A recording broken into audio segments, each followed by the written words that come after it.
भक्त सज्जन वृन्दहरुमा नमस्कार नारायण। विशेष गरेर निर्जला एकादशीको व्रत कथा प्रस्तुत गर्दैछु। यदि हजुर व्रत लिन असक्षम हुनुहुन्छ, विदेशी भूमिमा हुनुहुन्छ, गर्भवती, वृद्ध अवस्थामा, बालक अवस्थामा, बिरामी अवस्थामा हुनुहुन्छ भने सबैजनाले सुनेर मात्र पनि व्रतको फल पाउने संस्कृत पाठ सहित नेपाली कथाको भिडियो अलि लामो छ तर पनि लाभदायक छ। हजुरले काम गर्दै हुनुहुन्छ भने काम गर्दै सुन्नुहोला, साथै यस च्यानललाई सब्स्क्राइब गर्न पनि नभुल्नुहोला। अथ ज्येष्ठ शुक्ल एकादशी कथा। भीमसेन उवाच पितामह महाबुद्धे शृणु मे परमं वचः युधिष्ठिरस्य कुन्तीश्च तथा द्रुपदनन्दिनी अर्जुनो नकुलश्चैव सहदेवस्तथैव च एकादश्यां न भुञ्जन्ति कदाचिदपि सुव्रत ते मां ब्रुवन्ति वै नित्यं मा त्वं भुङ्क्ष वृकोदर अहं तान् ब्रुवं तात बुभुक्षा दुःसहा मम दानं दास्यामि विधिवत् पूजयिष्यामि केशवं विनोपवासं लभ्येत कथमेकादशी व्रतम्। भीमसेन वचः श्रुत्वा व्यासो वचनमब्रवीत्। व्यास उवाच यदि स्वर्गोऽत्यभीष्टस्ते नरको दुष्ट एव च एकादश्यां न वक्तव्यं पक्षयोरुभयोरपि। भीमसेन उवाच पितामह महाबुद्धे कथयामि तवाग्रतः एकं भुङ्क्ते न शक्तोऽहमुपवास कथं मम वृकनामापि यौवह्नि स सदा जठरे मम अतिबान्नं यदा स्नामि तदा समुपशाम्यति एकं शक्तोऽस्यहं कर्तुं चोपवासं महामुनि येनैव प्राप्यते स्वर्गस्तत्करोमि यथा तथं तदेकं वद निश्चित्य येन श्रेयोऽहमाप्नुयाम्। व्यास उवाच श्रुता मे मानवा धर्मा वैदिकाश्च श्रुतास्त्वया कलौ युगेन शक्यन्ते ते वै कर्तुं नराधिप सुखोपायं चाल्पधन मल्पक्लेशं महाफलं पुराणानां च सर्वेषां सारभूतं वदामि ते एकादश्यां न भुञ्जेत पक्षयोरुभयोरपि एकादश्यां न भुङ्क्ते यो न याति नरकं तुषः। व्यासस्य वचनं श्रुत्वा कम्पितो स्वत्थपत्रवत् भीमसेनो महाबाहुर्भीतो वाक्यमवासतः।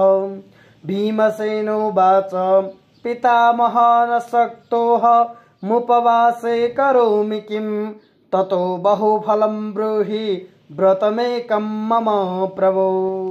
व्यास उवाच वृषस्ते मिथुनस्ते वा शुक्ला एकादशी भवेत् ज्येष्ठमासे प्रयत्नेन सोपस्या जलवर्जिता स्नाने चाचमने चैव वर्जयितोदकं बुध मासमात्र सुवर्णस्य यत्र मज्जति वै मणिः एतदाचमनं प्रोक्तं पवित्रं कायशोधनं गोकर्णकृतहस्तेन मासमात्रं जलं पिबेत् तन्यूनमधिकं पीत्वा सुरापानसमं भवेत् उपभुञ्जितनैवान्नं व्रतभङ्गो न्यथा भवेत् उदयादुदयं यावत् वर्जयित्वा तथोदकम् अप्रयत्नादवाप्नोति द्वादशैकादशी फलम्।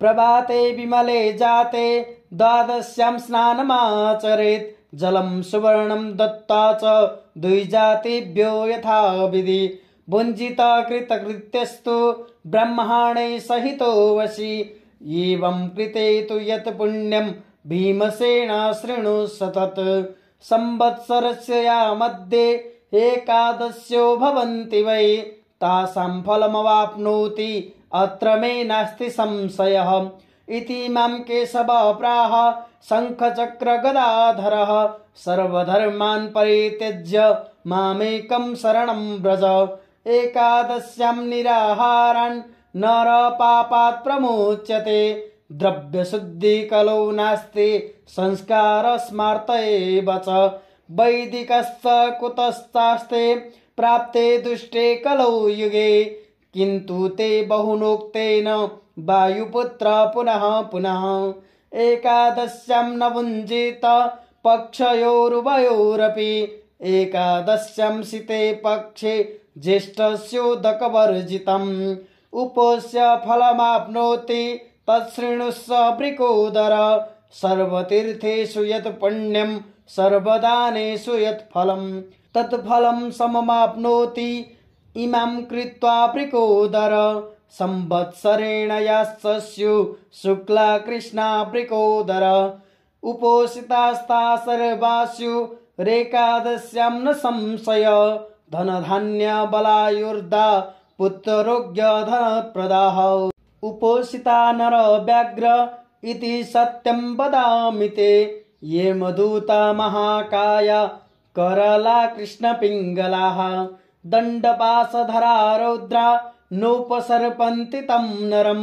पीताम्बरधरा सौम्याश्चक्रहस्ता मनोजवाः अन्तकाले नयज्ञेनं मानवं वैष्णवीं पुरीं तस्मात् सर्वप्रयत्नेन सुपोष्योदकवर्जिता जलधेनुं ततो दत्त्वा सर्वपापै प्रमुच्यते कृष्णात् श्रुत्वा यथा चक्रु पाण्डवा हे वृकोदर तथा त्वमपि भूपाल सोपवासार्चनं हरे कुरु त्वं च प्रयत्नेन सर्वपापप्रशान्तये करिष्याम्यद्य देवेश जलवर्जमुपोषणं भोक्षे परेन्हि देवेश यनन्त तव वासरात् इत्युच्चार्य ततो मन्त्र मुपवास परो भवेत् सर्वपापविनाशाय श्रद्धादमसमन्वितः मेरुमन्दरमानं तु स्त्रियोत पुरुषस्य वा सर्वं तद्वस्मतां याति एकादश्या प्रभावतः स काञ्चन प्रदातव्यो कटो वस्त्रेण संवृतः तोयस्य नियमं तस्यां कुरुते वै स पुण्यभाक् फलकोटिसुवर्णस्य यामे यामे श्नुते फलं स्नानं दानं जपं होमं यदस्यां कुरुते नरः तत्सर्वं चाक्षयं प्रोक्त मे तत्कृष्णस्य भासितं किं वा परेण धर्मेण निर्जलैकादशी नृप उपोषिता च विधिवत् वैष्णवं पदमाप्नुयात् सुवर्णमन्नं वा शंसि यदस्यां सम्प्रदीयते तस्यैव च कुरु श्रेष्ठ सर्वं चाप्यक्षयं भवेत् एकादशी दिने यन्नं भुङ्क्ते पापं भुनक्ति सः इह लोके स चण्डालो मृतपाप्नोति दुर्गतिं ये प्रदस्यन्ति दानानि द्वादशीं समुपोष्य च ज्येष्ठे मासि शीते पक्षे प्राप्स्यन्ति परमं पदं ब्रह्मह्या मद्यपस्तेनो गुरुदेष्टा सदा नृति मुच्यते पातकै सर्वैर्द्वादशीयैरुपोषिता विशेषं शृणुकान्तेय निर्जलैकादशी दिने तत्कर्तव्यं नरस्त्रीभिः श्रद्धादमसमन्वितैः जलसायिस्तु सम्पूज्यो देयाधेनुश्च तन्मयी प्रत्यक्षं वा नृपश्रेष्ठ घृतधेनुरथापि वा दक्षिणा विश्वश्रेष्ठाभिर्मिष्टान्नैः स पृथक् विदैः तोषणीया प्रयत्नेन द्विजा धर्मभृताम्बर तुष्टो भवति वैचिह्नं तैस्तुष्टैर्मुक्षदो हरिः आत्मद्रोह कृतस्तैस्तु यर्नैः सा समुपोषिता पापात्मनो दुराचार दुष्टास्ते नात्र संशयः कुलानां च शतं साग्र मनाचाररतं सदा आत्मानो सह सन्नीतं वासुदेवस्य मन्दिरं शान्तिर्दानपरश्चैव अर्चद्भिश्च तथा हरिं कुर्वद्भिर्जागरं रात्रौ यैर्नरैः समुपोषिता अन्नं पानं तथा गावो वस्त्रं शय्यासनं शुभं कमण्डलुस्तथा छत्रं दातव्यं निर्जलादिने उपानहो च यो दद्यात् पात्रभूते द्विजोत्तमे ससौवर्णेन यानेन स्वर्गलोकं व्रजेद्ध्रुवम् यस्ते मां शृणुयाद् भक्त्या यश्चापि परिकीर्तयेत् उभौ तौ स्वर्गतौ स्यातां नात्र यश्चे मां शृणुयाद् भक्त्या यश्चापि परिकीर्तयेत् उभौ तौ स्वर्गतौ स्यातां नात्र कार्या विचारणा यत् फलं तोषिणी बाल्यं राहुग्रस्ते दिवाकरे कृत्वा श्राद्धं लवेन्मर्त्यस्तदस्य श्रवणादपि नियमं च प्रकुर्वीत दन्तधावनपूर्वकम् एकादश्यां निराहारो वर्जयिष्यामि वै जलं केशव प्रीणनार्थाय अन्यदा च मनादृते द्वादश्यां देवदेवेश पूजनीयस्त्रिविक्रमः गन्धपुष्पैस्तथा दीपैर्वारिभिः प्रीणयेद्धरिं पूजयित्वा विधानेन मन्त्रमेतामदीरयेत् देवदेव ऋषिकेश संसारार्णवतारक उदकुम्भप्रवानेन नयमं परमं गतिं ततः कुम्भः प्रदातव्या ब्राह्मणेभ्यः स्वशक्तितः सन्ना वस्त्रयुता भीम छत्रोपानत्फलान्विता दानान्यन्यानि देयानि जलधेनुर्विशेषतः भोजयित्वा ततो विप्रान् स्वयं वञ्जितभाग्यतः एवं य कुरुते पूर्णं द्वादशीं पापनाशिनीं सर्वपापविनिर्मुक्त पदं गच्छन्त्यनामयम् ततः प्रभृति भीमेन कृता हेकादशी शुभा पाण्डव द्वादशी नाम्ना लोके ख्याता बभूवः श्रीभविष्योत्तरपुराणे श्रीकृष्णार्जुन संवादे ज्येष्ठ शुक्ल निर्जल एकादशी महात्म्यं संपूर्णम्। ओम नमो भगवते वासुदेवाय। विशेषतः यस निर्जला एकादशीको कथामा व्यासजीको र भीमसेनको विशेष प्रसंग रहनेछ।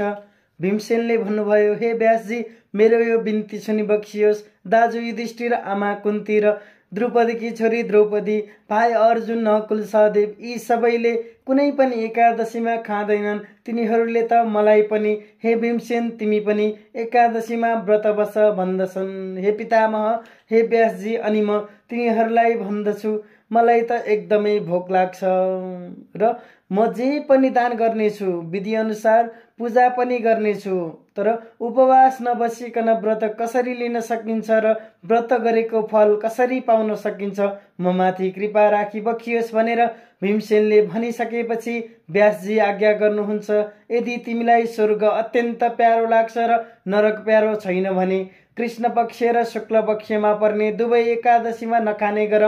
व्यासजीको यस्तो वचन सुनेर भीमसेन फेरि भन्नुहुन्छ, हे महाबुद्धिमान पितामह, हजुरको सामी म बिन्ती गर्दछु, दिनमा एकपल्ट भरपेट खाएर त मेरो भोक मेटिन्न भने कसरी म दिनभरि नखाइकन बस्न सक्छु? किनकि वृक नाम गरेको अग्नि मेरो पेटमा बास गर्दछन्। जब म धेरै नै अन्न बुढी चर्किने गरी खान्छु तब मात्र मेरो पेटको अग्नि केही छिनका लागि शान्त रहन्छन्। हे व्यासजी, एकपल्ट म मज्जासित खाएर त व्रत गर्न सक्छु। यसरी जुन व्रत गर्नाले स्वर्ग मिल्दछ त्यो व्रत त म जसरी पनि गर्नेछु र जुन व्रत गर्नाले मेरो कल्याण हुनेछ, हजुरले त्यस्तो कुनै व्रत बताउनुहोस्। त्यसै गरी पितामह व्यासजी आज्ञा गर्नुहुन्छ, हे भीमसेन, मैले भनेका मानव धर्महरू तिमीले सुनिसकेका छौ र वैदिक धर्म पनि तिमीले सुनिसकेका छौ। कलियुगमा त्यस्तो जटिल नियमबद्ध धर्महरू गर्न कसैले सक्दैन। त्यसैले म तिमीलाई सरल उपायले थोरै धनले सम्पन्न हुन सक्ने, कति पनि कष्ट नगरिकन धेरै पुण्य मिल्ने सबै पुराणहरूको सार तत्त्व भएको कुरा बताउँछु, सुनाऊ। दुवै पक्षको एकादशीमा नखानु, किनकि जो मानिस एकादशीमा केही खाँदैन ती मानिस कहिले पनि नरकमा जाँदैन।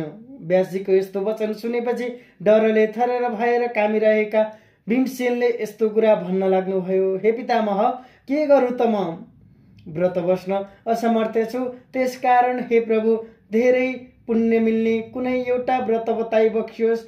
व्यासजी आज्ञा गर्नुहुन्छ, वृष वा मिथुन राशिमा सूर्य रहेको जेठ महिनामा जुन एकादशी हुन्छ त्यसलाई निर्जल भएर व्रत गर्नुपर्छ। स्नान र आचमन गर्दा बाहेक अघि पछि बुद्धिमानले पानी त्यागिदिनुपर्छ। आचमन गर्दा पनि एकदम थोरै जल आचमन गर्नुपर्छ। यस्तो यो आचमनलाई शुद्ध पार्ने पवित्र भनिएको छ।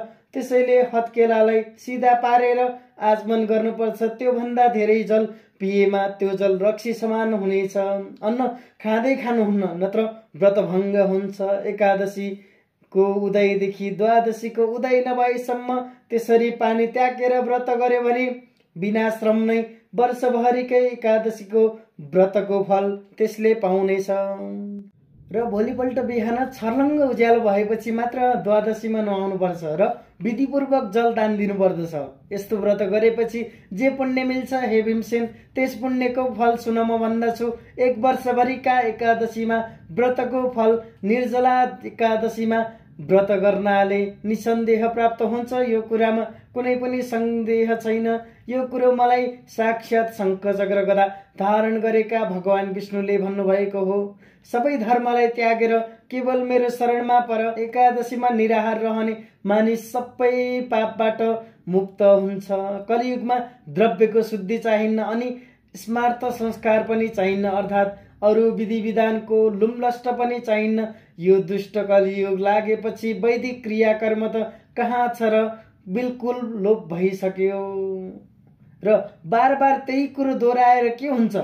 केवल दुवै पक्षको एकादशीमा नखाने गर्नु, तर जेठ महिनाको शुक्ल पक्षमा पर्ने निर्जला एकादशीमा चाहिँ जल पनि नखाई व्रत गर्नुपर्छ। निर्जला एकादशीको व्रत विधिपूर्वक गर्नाले जे फल पाइन्छ हे वृकोदर, त्यो फल सुन। सारा तीर्थमा नुहाएर सब प्रकारको दान गरेर जे फल पाइन्छ त्यो भन्दा कहीं ज्यादा फल यस एकादशीको व्रत विधिपूर्वक बस्नाले पाइन्छ। वर्षै पछि विधिपूर्वक गर्यो भने त निश्चय नै त्यो व्यक्तिलाई धनधान्य, बल, आयु तथा सन्तान आरोग्य रूप प्राप्त हुन्छ। जसले एकादशीको व्रत गर्ने गर्छ, मरेपछि डर लाग्दा यमदूतहरू उसलाई लिन आउँदैनन्, किनकि पीताम्बर धारण गरेका, देख्दै रहर लाग्दा इच्छा अनुसारको वेग भएका, चक्र हातमा लिनुभएका विष्णुका दूतहरूले वैकुण्ठ लोकमा लान्छन्। त्यसकारण जसरी भए पनि निर्जला एकादशीको व्रत पानी पनि नपिकन गर्नुपर्छ र भोलिपल्ट जल भरिएको घडा र गोदान गर्ने गर्यो भने मानिस सबै पापबाट छुट्दछ। हे भीमसेन, पहिले कृष्णबाट उपदेश पाएर जसरी पाण्डवहरूले एकादशीको व्रत बस्ने गर्थे, तिमी पनि निर्जला एकादशीको व्रत जसरी भए पनि गर, सारा पाप नाश भएर जानेछ। व्यासजीको यस्तो वचन सुनेर भीमसेन भन्नुहुन्छ, हे पितामह, अब म पानी पनि नखाइकन निर्जलाको व्रत बस्ने गर्छु। संकल्पपूर्वक सारा पापको नाशको लागि श्रद्धापूर्वक मनलाई, सम्पूर्ण इन्द्रियलाई आफ्नो वशमा राखेर व्रत गर्न तत्पर रहनु पर्दछ। हजुरहरू पनि स्त्रीको होस् या पुरुषको सुमेरु पर्वत वा मन्दराचल पर्वत जाँदा जत्रा पाप पनि यस एकादशीको व्रतको प्रभावले यो सबै पाप भस्म हुन्छ। शुद्ध जल भरिएको अनि रेशमी वस्त्रले बेरिएको घडा दान गर्नुपर्दछ।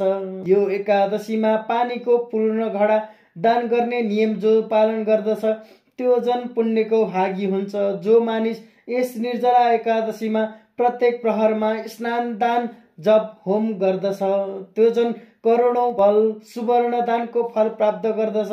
त्यो सारा पुण्य अक्षय अर्थात् अविनाशी हुन्छ भनिएको छ। यो कुरा श्रीकृष्णले नै भन्नुभएको हो। जसले यस व्रतमा अन्न वस्त्र दान गर्छ त्यसका दान अक्षय अर्थात् कहिले ननासिने हुन्छन्। जो मानिस एकादशीको दिन अन्न खान्छ त्यो महापापी हुन्छ। त्यस्तो मानिस यो लोकमा चाण्डाल हो र मरेपछि परलोकमा दुर्गति प्राप्त गर्छ।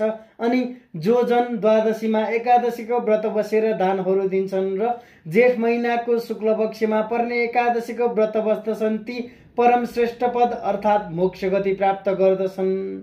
ब्रह्म हत्या गर्नेवाला, रक्सी पिउनेवाला, चोरी गर्नेवाला, गुरुसित द्वेष गर्नेवाला अनि सधैँ झुटो बोल्नेवाला पनि जसले द्वादशीमा यो निर्जलाको व्रत गर्यो भने ती सबै पापहरूबाट मुक्त हुन्छ। निर्जला एकादशीको दिनमा हुने विशेषता अब सुन। स्त्री वा पुरुष सबैले श्रद्धा र संयमका साथ यो व्रत गर्नुपर्छ अनि उसले विष्णुको पूजा गर्नुपर्छ र जलपूर्ण घडाका साथ गोदान गर्नुपर्छ। साथै दक्षिणाहरूले र नाना प्रकारका मिठाईहरूले ब्राह्मणहरूलाई सन्तुष्ट पार्दछ। त्यस बखत मोक्ष दिनेवाला हरि पनि तत्काल सन्तुष्ट हुनुहुन्छ। जसले यो एकादशीको व्रत लिएन तिनीहरूले आत्मद्रोह गरे भन्ने जान्नु। ती जनहरू पापी दुराचारी हुन्, यसमा कुनै संशय छैन। जसले निर्जलाको व्रत गर्छ उसले आफ्ना कुलका सधैँ पाप गरिरहेका पापी 101 पितृहरूलाई आफ्नो साथैमा वासुदेवको मन्दिरमा पुर्याइदियो भन्ने जान्नु। शान्त चित्तले दान गरेर अनि हरिको पूजा गरेर रातभर जागरण गरेर जो मनुष्यले यस निर्जलाको व्रत गर्छ र खानपान तथा वस्त्र, शय्या, आसन, कमण्डलो अनि छाता निर्जलाको दिनमा दान गर्छ तथा सत्पात्र ब्राह्मणहरूलाई जुत्ता पनि दान गर्दछ भने त्यस्तो व्रती निश्चय मरेपछि सुनको विमानमा स्वर्ग जान्छ। जसले सुन्दछ वा पढ्दछ ती दुवै स्वर्ग जान्छन्, यसमा कुनै सन्देह छैन। जुन पुण्यफल औँसीमा सूर्य राहुग्रस्त हुँदाखेरि अर्थात् सूर्य ग्रहण लागेको बेलामा श्राद्ध गर्दा मनुष्यले जे फल पाउँछ त्यही फल यो निर्जलाको कथा सुनेर पनि पाउँछ। निर्जलाको बिहानै दत्युन लाएपछि संकल्प गर्नु कि आज एकादशी व्रत निराहार गर्छु र जलसम्म पनि खाँदिन। केशव भगवानको प्रसन्नताको लागि कथित आचमनलाई छोडेर अरू पानी नपिउनु। अनि द्वादशीको दिन देवताका पनि देवता त्रिविक्रम भगवानको पूजा गर्नु। पूजा गर्दा श्रीखण्ड चन्दनले, सेता फूलहरूले तथा बत्ती, जल, पञ्चामृतद्वारा पूजा गरेर भगवानलाई वस्त्र पनि चढाइदिनु होला र भगवानलाई यसरी प्रसन्न पार्नु। यसरी विधिपूर्वक पूजा गरेर यो मन्त्र पढ्नु। हे देवदेव, हे ऋषिकेश, इन्द्रियका संशयी संसार रूपी समुद्रबाट पारी पुर्याउने भगवान, यो जलपूर्ण घडा दानको प्रभावले मलाई श्रेष्ठ गतिमा पुर्याउनुहोस् अर्थात् वैकुण्ठ लोकमा वास गराउनुहोस्। हे भीम, त्यसपछि आफ्नो सावगास अनुसार ब्राह्मणहरूलाई अन्न, वस्त्र, छाता, जुत्ता, नाना प्रकारका फल सहित जलपूर्ण घडा दान गर्नु। अरू पनि सकेको दान गर्नु। त्यसपछि भोलिपल्ट ब्राह्मणहरूलाई भोजन गराएर मात्र आफू भोजन गर्नु। त्यस्तो प्रकारले जसले सारा पापलाई नाश गर्दछ। द्वादशी विद्या निर्जलाको व्रत गरेर द्वादशीको दिन ब्राह्मण भोजन गराउँछ भने त्यस्तो मनुष्यले सारा पापबाट छुटेर अविनाशी पाउँछ। त्यसै दिनदेखि भीमसेनले पनि एकादशीको कल्याणकारी व्रत गर्ने गरे र द्वादशीका दिन प्रशस्त ब्राह्मणहरूलाई भोजन गराउने गरे र त्यो द्वादशी पाण्डवी द्वादशी भन्ने नाउँले लोकमा प्रसिद्ध हुँदै गयो। ओम नमो भगवते वासुदेवाय। एकादशी तुलसी तिलको दान, एकादशी तुलसी तिलको दान, हामीलाई पनि वैकुण्ठ लानुस् भगवान, हामीलाई पनि वैकुण्ठ लानुस् भगवान। र जुन कथा व्यासजीले भीमसेनलाई सुनाउनु भयो सोही कथा मैले यहाँहरूलाई सुनाएँ। र केही जिज्ञासा, केही सोध्न अथवा आफ्नो कुण्डली हेराउन चाहनुहुन्छ भने तल दिइएको नम्बरमा व्हाट्सएप मार्फत अथवा कल मार्फत सम्पर्क गर्नुहोला। यहाँहरूको अझ धेरै प्रगतिको कामना भगवान पशुपतिनाथसँग गर्दै यहाँहरूको दिन शुभ रहोस् भन्दै म प्रस्तुता कपिलदेव सेडाई बिदा हुन्छु। सबैले कहाँबाट हेर्दै हुनुहुन्छ कमेन्टमा लेखिदिनु होला। फेरि पनि जानकारीमूलक सन्देशको साथमा उपस्थित हुने नै छु। राधे राधे।